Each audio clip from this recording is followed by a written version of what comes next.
दर्शकबिन लाहुरेको श्रीमती स्मिता र लाहुरेको सम्बन्ध नजिक भएको छ। आजबाट लाहुरे र स्मिताको सम्बन्ध नजिकिएको छ।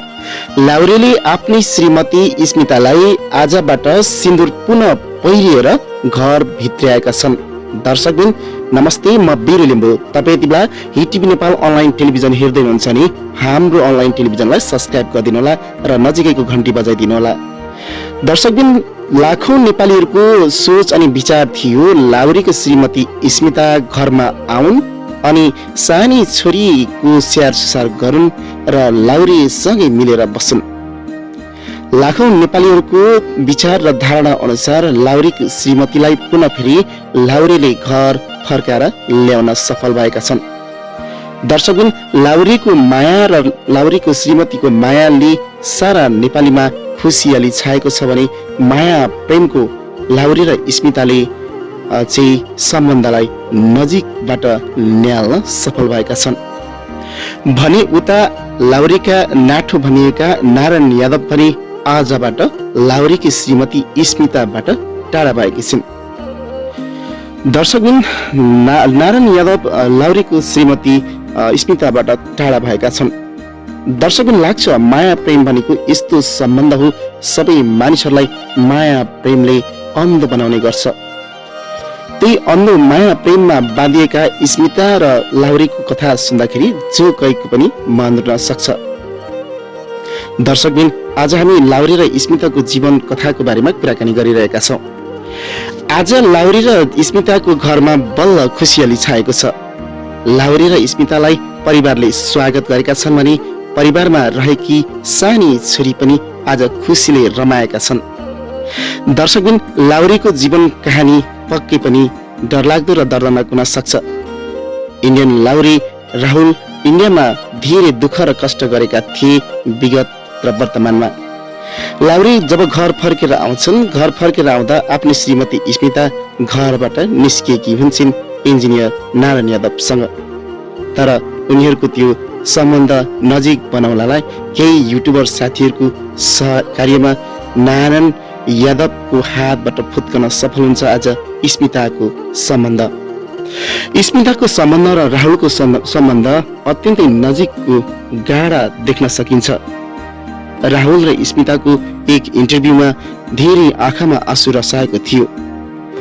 राहुलले आफ्नो इन्टरभ्यू दिँदै सारा नेपालीको माझ आफ्नो आँखाबाट आँसु झारेका थिए। यसबाट माया र पिरतीका सम्बन्ध नजिक रहेको भान गर्न सकिन्थ्यो। आजबाट लाहुरे राहुल र स्मिताले सयौं मानिसहरूलाई एउटा उदाहरणीय काम गरेर देखाएका छन्। माया भन्ने चिज पक्कै पनि अन्धो रहेछ। स्मिता अब आजबाट नारायण यादवको हातबाट टाढा भएका छन्। नारायण यादव एक इन्जिनियर हुँ भन्ने व्यक्ति हुन्, तर उनले आफ्नो परिवार निर्माण गर्नु सट्टा अर्काको परिवारलाई भत्काउन नारायण यादव सफल भए। यिनको यो व्यवहार देख्दा लाखौं नेपालीहरूले नारायण यादवलाई गाली गलौज गरेका छन्। दर्शकबिन नारायण यादवले त इन्जिनियरको काम गरे, तर इन्जिनियर जस्ता महान पदमा रहेका नारायण यादवले इन्जिनियर सम्बन्धीका विषयवस्तुमा काम गर्नु परेमा तर अर्काको घर भाड्ने र अर्काको घर बिगार्ने र लाहुरेको घर बिगारेर लाहुरेको श्रीमतीलाई विवाह गरेर आफूसँग राख्ने योजना नारायण यादवको थियो। नारायण यादवको उक्त योजना आजबाट फेल खाएको छ। आज स्मिता र लाहुरे बीचको सम्बन्ध आजबाट नजिक भएको छ। लाहुरेले भनेका छन् हामी आज चाहिँ नजिकको सम्बन्धमा हामी जाँदैछौँ, तपाईँले नराम्रो कमेन्ट नगरिदिनु होला भनेर लाहुरेले आफ्नो सामाजिक सञ्जालबाट अभिव्यक्ति पोखेका छन्। दर्शकबिन लाहुरेको सम्बन्ध र स्मिताको सम्बन्ध देख्दा उदाहरणीय काम बनेको प्रष्ट हुन सक्छ। भनिन्छ माया प्रेम एक अन्धो संसार हो। यो अन्धो संसारमा स्मिताले पनि उदाहरणीय काम गरेर देखाएकी छिन्। स्मिता आफ्नो सानी छोरीको मायाले गर्दाखेरि आफ्नो श्रीमान राहुल तर्फ पुनः फर्केर आएका छन्। राहुल र स्मिताको सम्बन्ध सदा सदा बाँचिरहोस् र सदा सदा रहिरहोस्, यही कामना हामी गर्न चाहन्छौँ। दर्शकबिन लाखौं नेपालीहरूको सोच र विचार थियो स्मिता र लाहुरेलाई नजिक ल्याउनु र उनीहरूको पुनर्मिलन गराइदियोस् भन्ने चाहना थियो। त्यही चाहना स्वरूप आज लाहुरे र स्मिताको सम्बन्ध नजिक भएको छ। दर्शकबिन तपाईँले यति बेला स्मिता र लाहुरेको सम्बन्ध नजिक भएको यो खबर सुन्दै हुनुहुन्छ भने आफ्नो मनमा लागेका कमेन्टहरू विचारहरू लेखिदिनु होला र कुन देशबाट हेर्दै हुनुहुन्छ हामीलाई कमेन्ट गरेर कमेन्ट बक्समा आफ्नो विचारहरू राखिदिनु होला हामी अनुरोध गर्न चाहन्छौँ। दर्शकबिन स्मिता एक सोलिन र सानी उमेरका देखिन्छन्। टिनेजर एजमा रहेका स्मिताको यो स्वभाव देख्दा पक्कै पनि लाहुरेलाई छोड्लान् जस्तो हामीलाई लागेको थिएन। तर आज लाहुरेलाई छोडेर गएकी स्मिता पुनः फेरि लाहुरेकी श्रीमती भएकी छिन्। लाहुरेले दोस्रो पटक आफ्नो श्रीमतीलाई सिन्दुर पहिरिएका छन्। दर्शकबिन हामी तपाईमाझ आज लाहुरे र स्मिताको यो खबर ल्याएर आएका छौँ। भिडियो अन्तिमसम्म हेरेर साथ दिनुहोला। दर्शकबिन लाहुरे र स्मिताको सम्बन्ध आजबाट नजिकको भएको छ। स्मिताले पनि सहजै आफ्नो श्रीमान लाहुरेलाई स्वीकारेकी छिन् भने लाहुरेले पनि आज आफ्नो श्रीमतीलाई सहजै रूपमा स्वीकारेका छन्। आज लाहुरे र स्मिताको घरमा खुसीले गदगद छाएको छ।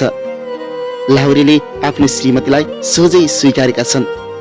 लाहुरेले आफ्नो सानी छोरीको माया र सद्भाव झल्काउँदै आफ्नो श्रीमती माझ आँसुका धारा बगाएका थिए। लाहुरेले श्रीमतीलाई धेरै भन्दा धेरै माया गरेको भान त्यसबाट झल्कन सक्छ। दर्शकबिन लाखौं पुरुषहरू यस्ता हुन सक्छ आफ्नो श्रीमतीले छोडेर गएपछि उक्त श्रीमतीलाई घर फर्काएर नल्याऊ र ती श्रीमतीहरू जोसँग गएका छन् त्यही व्यक्तिसँग ती श्रीमानले आफ्नो श्रीमतीलाई सुम्पन चाहन्छन्। तर अझ लाखौंको भिडमा लाहुरे एउटा उदाहरणीय पात्र बनेका छन्। लाहुरेको यो जीवन कथा र जीवन भोगाइ देख्दा जो कसैको मनमा पनि माया प्रेमको सद्भाव झल्किरहेको देख्न सकिन्छ। लाहुरेले आज उदाहरणीय काम गरेर माया प्रेमका सद्भाव झल्काएका छन्। लाहुरे र स्मिताको सम्बन्ध अत्यन्तै नजिकको थियो। लाहुरे विदेश जाँदा स्मितासँग गरेका हरेक बाचा बन्धन र जीवन भोगेका कुराकानी त्यतिकै भुल्न नसक्ने कुरा लाहुरेको मनमा थियो।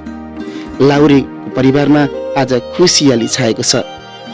स्मिताले आफ्नो काखको सानी छोरीलाई छोडेर जाँदा ती सानी काखकी छोरीलाई थाहा थिएन कि आमा कता गइरहेकी छिन् र कहाँ छिन् भन्ने कुरा। तर आज एकैचोटि आमालाई बाबाले ल्याएर घरमा भित्र्याउँदा घरमा ल्याएर आउँदा ती सानी छोरी पनि खुसीले रमाएकी छिन्।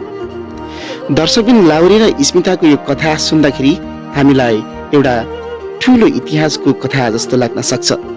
तर आज लाहुरे र स्मिताले उदाहरणीय काम गरेर देखाएका छन्। करोडौं नेपालीहरूको भिडमा करोडौं मानिसहरूको माया प्रेममा उनीहरू उदाहरणीय व्यक्ति बन्न पुगेका छन्। करोडौं अनि लाखौं व्यक्तिहरूको मनमा पस्न सफल स्मिता र लाहुरेको यो कथा र उनीहरूको यो कुरा सुन्दा जो कसैको पनि मन अचम्म पर्न सक्छ।